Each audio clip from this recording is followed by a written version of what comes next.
आप बात कर रहे हैं महावीर उरांव से, जो कांग्रेस पार्टी के प्रखंड अध्यक्ष बिशुनपुर करीब हैं और 45 साल लगभग लगभग 45-50 साल लगभग लगभग कांग्रेस पार्टी में ही हैं।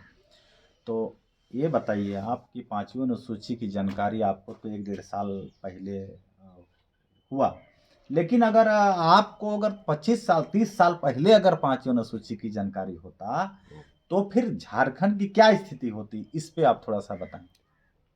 झारखंड की स्थिति क्या होती अगर 10-15 साल भी समय मिलता हमको, तो हमारे लोग जो अभी तक पलायन जो कर रहे हैं, कोई दिल्ली है तो मुंबई है तो कहाँ कहाँ लोग जा रहे हैं कमाने खाने के लिए, वो चीज़ नहीं होता। और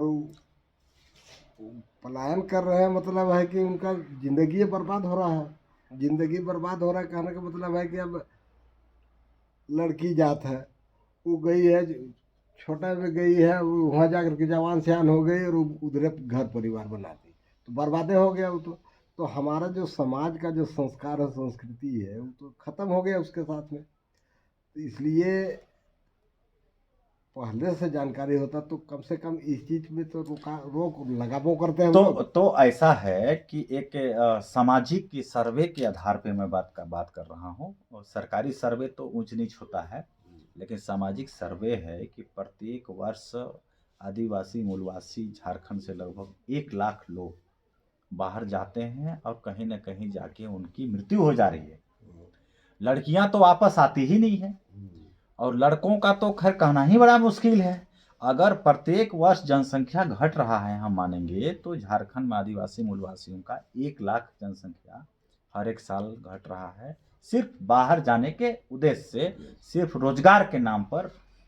कुछ तो ईट भट्ठे में जाके ये हो रहे हैं, कुछ दिल्ली घरेलू काम, मतलब लड़कियां तो अधिकतर बड़े बड़े लोगों का मतलब घरेलू काम में मतलब जाती हैं।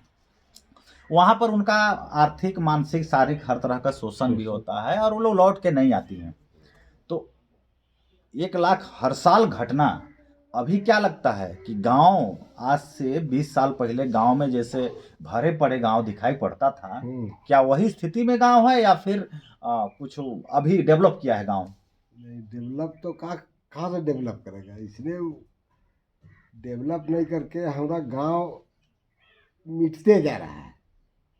गांव का मतलब ऐसा हो जा रहा है कि अब जैसे अब अभी का परिस्थिति में देखिए तो अभियो आप जनसंख्या के 40% लोग 60% तक लोग सब बाहर चल जाते हैं और उनका सब चीज़ भूला जाता है। भूला जाता है। जाने के बाद में भूल जाते हैं, संस्कार संस्कृति सब चीज़ चल जा रहा है हमारा।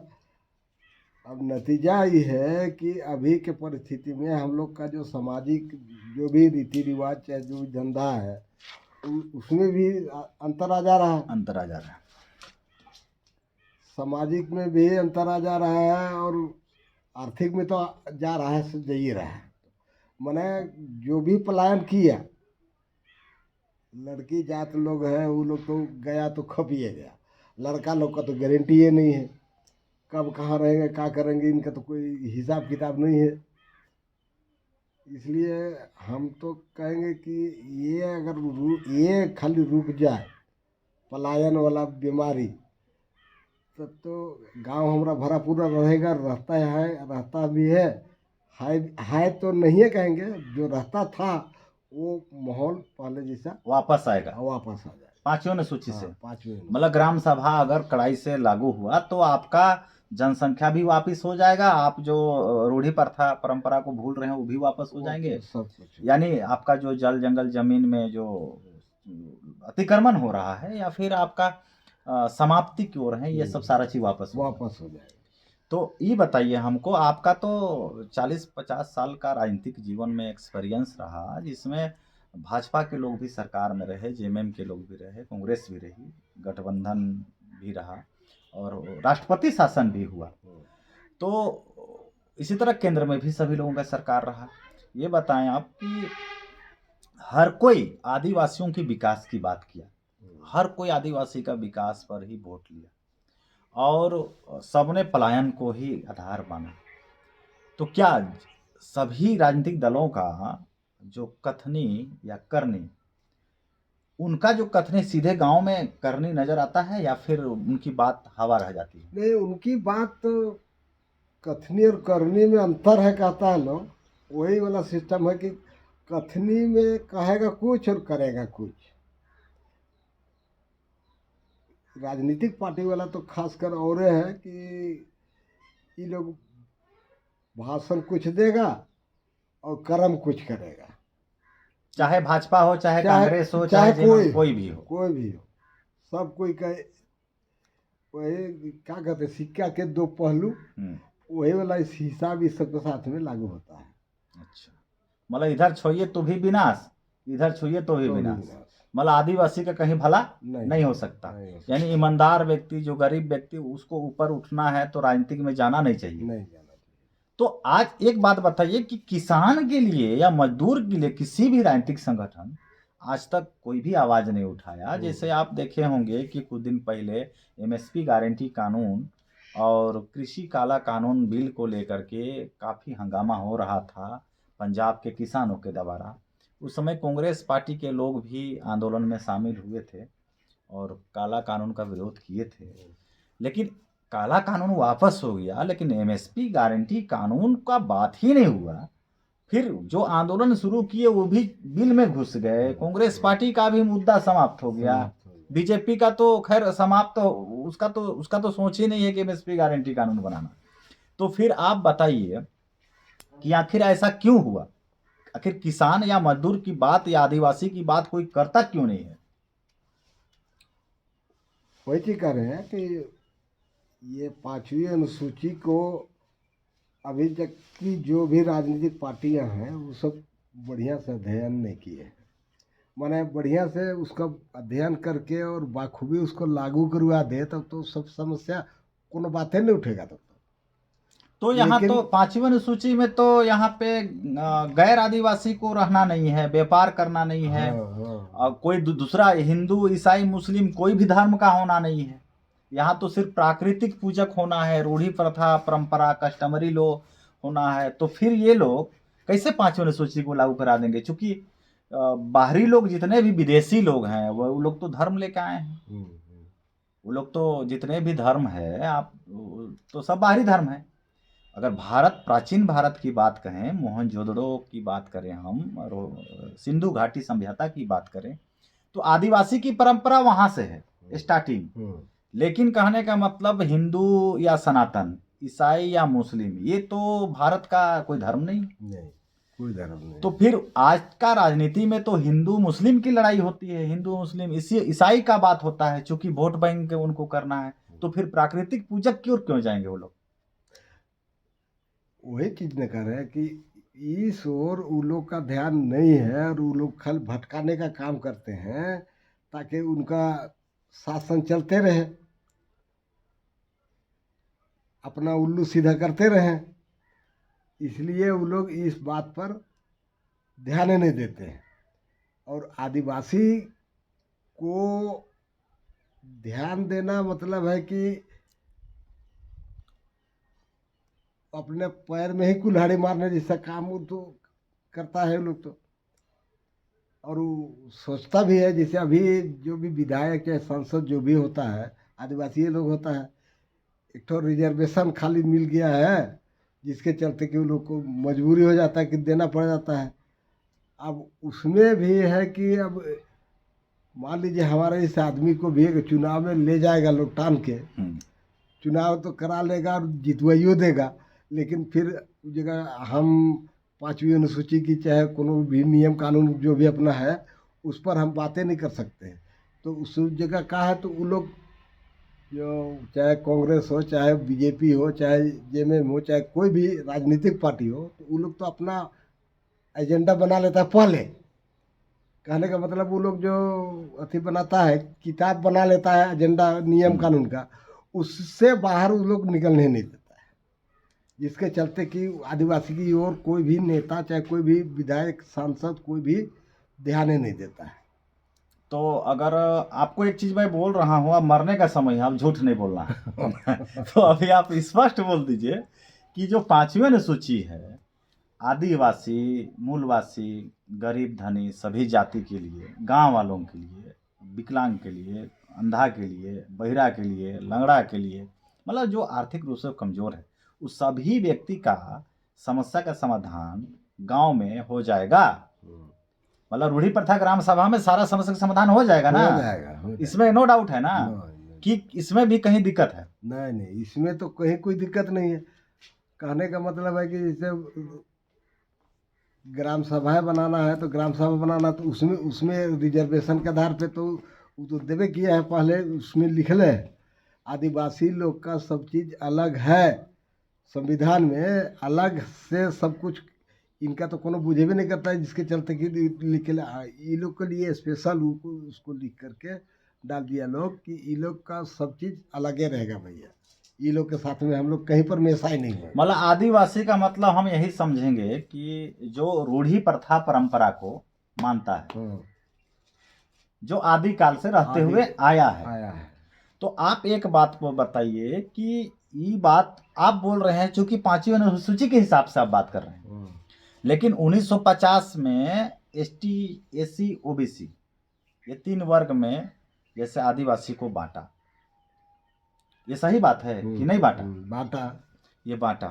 तो फिर गांव के लोग में मतभेद पैदा हुआ। तो आज कुछ लोग एसटी समुदाय के लोग अपने से मुंह से सिर्फ अपने को आदिवासी मानते हैं, एसी समुदाय के लोग को आदिवासी नहीं कहते हैं, फिर ओबीसी समुदाय को आदिवासी नहीं कहते हैं। लेकिन हम आपसे, चूंकि आप बुजुर्ग हैं, आपको सारा चीज राजनीतिक में भी रहे हैं, सामाजिक में भी रहे हैं, समाज को जोड़ते मतलब टूटते हुए भी आपने देखा है और जोड़ते हुए देखना भी चाहते हैं। तो आप बताएं कि आदिवासी का एक्चुअल अर्थ क्या है? आदिवासी का एक्चुअल अर्थ तो आदिवासी कहने का मतलब है कि आदिकाल से वास करने वाला आदिवासी है ना। आदिकाल से, आदिकाल कहने का मतलब जब संसार का सृष्टि हुआ उस टाइम से तो वो हुआ। लेकिन जैसे अभी कुछ जो राजनीति नेता हैं ये मुंह से आदिवासी आदिवासी कहते हैं, लेकिन जाति प्रमाण पत्र तो इनका एसटी का बनता है। तो फिर किसी का ओबीसी का बनता है, किसी का एसी का बनता है, तो उसमें से सिर्फ एसटी वाले ही आदिवासी कैसे हो जा रहे हैं? एसटी वही तो कह रहे हैं ना, सरकार अपनी उल्लू सीधा करने के लिए पहले तो जाति छिन गया। जाति एक्चुअली में कोई जाति तो पैदाइशी नहीं है, सब तो उड़ावे से है, चाहे शरीरे से न बना है भैया। तो कहने का मतलब है कि आदिवासी लोग को तो समझो कि आदिवासी लोग कहता है कि आदिकाल से हम रहते आए हैं तो आदिवासी हुए। अब राजनीतिक पार्टी सब घुस करके आदिवासी का मतलब ही दूसरा लगा रहा है कि एसटी कहने का मतलब है कि खाली आदिवासी, उराव, मुंडा, खड़िया, ये सब 32 जाति हाँ 32 जाति के लोग हैं। वो लोग सबको वो तो रहना चाहिए उसमें। हाँ 32 जाति का जो भी अभी सर्वे जो सरकारी आंकड़ा के हिसाब से करता है लोग, वो हिसाब से तो हम लोग तो 32 जाति के लोग हैं तो सब आदिवासी हैं। ये तो जाति बना करके ही सब चीज को तोड़ ताड़ करके तो सबको उसी को दर्शकों को आप क्लियर करिए कि एसटी मतलब जैसे 32 जाति हुआ, वही लोग सिर्फ आदिवासी हैं या फिर एसी में जो है वो लोग भी आदिवासी हैं या फिर ओबीसी में? नहीं, तो बताने का क्या बात है, वो तो कर्म के आधार पे लोग जाति बना कर्म के आधार पे। नहीं तो जब जिस टाइम से हमारा सृष्टि हुआ उस टाइम से तो कहिए तो अब सृष्टि में पैदा लिए हम आदमी का, तो आदमी और जानवर में तो फर्क किया, थोड़ा सा धर्मेश ने हम लोग को अलग किया। हाँ। तो इसको आदमी बनाओ, इसको जानवर बनाओ, इसको लंदर फंदर बनाओ, इसको भालू बनाओ, इसको बंदर बनाओ, इस टाइप का अलग अलग जाति का किया, वो जाति हुआ। लेकिन यहाँ तो ये राजनीतिक पार्टी जब घुसा है तो मतलब चोरतंत्र का, हाँ, मतलब लूटतंत्र के लोग जाति बने हाँ, हैं। ये लोग जो जाति बनाया तो ये लोग तो लोहरा घासी मोहली सबको अलग अलग जाति बना करके लोग खोड़ा अलग कर दिया। खोड़ा अलग कर दिया, खोड़ा अलग किया, खोड़ा अलग किया, और उसने करते करते करते करते इतना जाति बनाया कि कर्म के आधार पर ही जाति तो बना है, कर्म के आधार पर। लेकिन वो लोग सबको अलग अलग करके समाज और संस्कृति और सबको मिटा दिया और सबको अथी करके बोला कि तो उसके साथ में छुआछूत से लेकर के लंद फंद सब चीज़ को डाल दिया इसी में ये अथी अलग करके। तो उसको तो नहीं, हमको चाहिए कि सबको सम्मिलित 32 जाति बनाया है अभी, जो नेक्चर 1 2 कहता है का विधि विधान बनाया है, वो सारा चीज को सबको आदिवासी ही माने। हमारा विचार है, चाहे हमारा सजेशन है कि सबको हम लोग आदिवासी है। यानी कि रूढ़ी प्रथा परंपरा में ग्राम सभा में सबको बराबर अधिकार मिलेगा। मतलब इसमें किसी तरह का राजनीति या ऊंच नीच भेदभाव नहीं होना है। क्योंकि जिस गांव वहाँ मतलब आरक्षण की भी जहाँ तक बात है, लाभ का भी बात है, तो अभी क्या है कि एसटी को 32%, तो एसी को 28%, तो ओबीसी को 27%। मिलना किसी को कुछ नहीं है। मतलब आरक्षण नाम पे दे दिया, लेकिन मिलना किसी को नहीं। ऐसे भी तो भाजपा की सरकार, मोदी सरकार सारा सरकारी संपत्ति को बेच करके निजीकरण में ले आई। बिजली विभाग निजी हो गया, स्कूल भी निजी में चल रहा है, मान के चलिए, हॉस्पिटल निजी में, सब तो BSNL मतलब नेटवर्क विभाग, मतलब सब विभाग लगभग निजी में चला गया। तो अब बहाली भी होगा, एसटी को 32% तो कहाँ होगा, एसी को भी 28% होगा तो कहाँ होगा। अगर आपको तृतीय चतुर्थ वर्गीय मतलब नौकरी भी चाहिए, 1932 से खतियानधारी हैं, तो विभाग रहेगा तब ना नौकरी करिएगा। तो आप ये बताइए कि ग्राम रूढ़ी प्रथा ग्राम सभा में आप हकीकत में मतलब 100% आरक्षण आपका है ना, मतलब गांव में रहने वाला, क्योंकि गांव से बाहर के लोगों को तो गांव में कुछ मिलना नहीं है, तो 100% आरक्षण आपका है। और गांव 5वीं अनुसूची के हिसाब से आप जल जंगल जमीन के मालिक है। तो ये कैसे आप क्यों हुए जल जंगल जमीन के मालिक के, थोड़ा सा इस पर आप अगर। जल जंगल जमीन, जल जंगल सबका मालिक हम हुए, लिख तो दिया लो, लेकिन उस पर भी दे कहाँ रहा है? नहीं तो वो तो देगा कौन? यहाँ तो 5वीं अनुसूची में तो 2 ही चीज है, एक तो आपको रूढ़ी प्रथा परंपरा के हिसाब से ग्राम सभा बनाना है, रूढ़ी प्रथा परंपरा को आपको मानना है। दूसरा चीज है कि ग्राम सभा में ही आपको मिल सकता है, लोकसभा या विधानसभा में तो आप जल जंगल जमीन के मालिक नहीं है। तो आप लोकसभा ना विधानसभा, सबसे ऊंचा जो रूढ़ी प्रथा ग्राम सभा का नारा आप लोग 20 साल पहले लगाते थे, अब तो उस समय नहीं जानते थे कि 5वीं अनुसूची क्या है, लेकिन अब तो आप लोग जान गए। तो अब जान गए तो अब कितने दिन में आप लोग पूरे झारखंड में रूढ़ी प्रथा ग्राम सभा बना लेंगे? इसके लिए तो हम लोग लगे हुए हैं ही, मतलब प्रचार प्रसार चल रहा है, प्रचार प्रसार भी कर रहे हैं, और हर क्षेत्र में जाकर के लोगों को कन्विंस कर रहे हैं कि भैया तो ही अब 32 और 33 और 35 मत करा, सीधा सीधी एकदम रूढ़ी प्रथा ग्राम सभा बनावा, और बाद में सबको अपन सब चीज़ के शासन तंत्र लंदर फंदर जितना भी विभाग बनाया सबके अपन हाथ में रखा, और उसके आधार पे काम करा।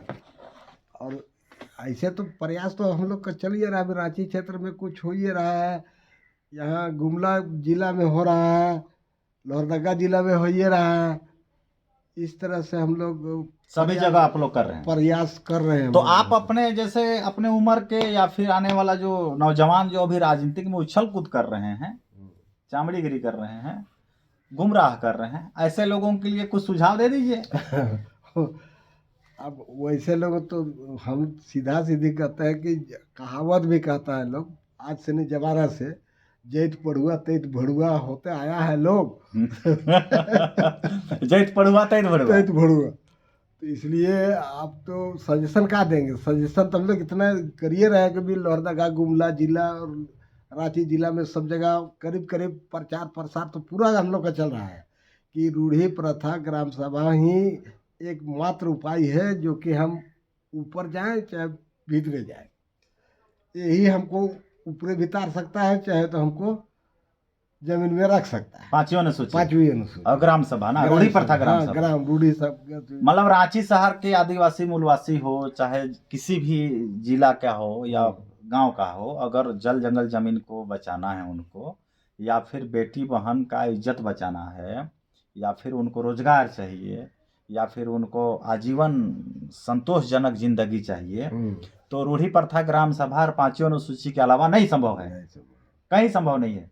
कि मोदी जी एक बार फिर से प्रधानमंत्री बनेंगे तो संभव है क्या? नहीं नहीं नहीं। फिर राहुल गांधी जी प्रधानमंत्री बनेंगे तो संभव है क्या? संभव, वो तो राहुल गांधी तो बोलता है अभी, जैसे अभी उनका जो कार्यक्रम चल रहा है उसमें बोलता है कहेंगे कि हम ही एक, हमारा पार्टी एक ऐसा पार्टी है जो कि आदिवासी के लिए सोच सकता है, विचार कर सकता है, चाहे तो उसको अधिकार देने का बात भी वही करता है।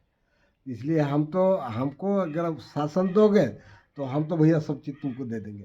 हम बोले कि तुम ज़्यादा नहीं मांगते, जल जंगल जमीने को तुम हमको एकदम पूरा मालिकाना हक दे दो।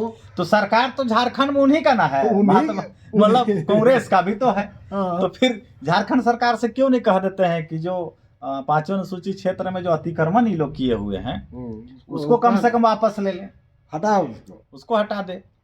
तो पांचवी अनुसूची ही अंतिम विकल्प है। विकल्प तो वही है। तो सभी जो दर्शक हैं, मैं चाहूँगा कि आपको इस चैनल के माध्यम से कभी भी अनलीगल बात या नुकसान पहुंचाने वाली बात या समाज को धोखे में रखने वाली बात नहीं होती है, ना होगी। आप इसको एकदम सब्सक्राइब करें, शेयर करें और कमेंट भी करें, और ज़्यादा से ज़्यादा लोग आप इसमें अपना विचार भी रखने के लिए आप तैयार रहें, क्योंकि अब सतयुग का द्वार खुलने वाला है। झारखंड स्वर्ग बनने की दिशा में एक कदम बढ़ चुकी है। साथ ही ये सबसे आश्चर्य बात है और अच्छी बात है कि पांचवी अनुसूची किसी से मांगना नहीं है, ये सीधा ग्राम सभा में आप स्वयं बैठ करके, पूरे गांव सभी जाति के लोग मिल करके आप ग्राम रूढ़ी प्रथा ग्राम सभा का गठन करें, और सीधे आपका शासन प्रशासन और नियंत्रण आपके हाथ में निश्चित है। दिन आपको लगेगा, सोचना आपको है। आप चाहें तो एक सप्ताह के अंदर में शुरू कर दें और चाहे तो अगले जन्म में शुरू करें, लेकिन पांचवी अनुसूची के अलावा कोई विकल्प झारखंड में नहीं है। सबको जोहार, नमस्कार, जय धर्मेश।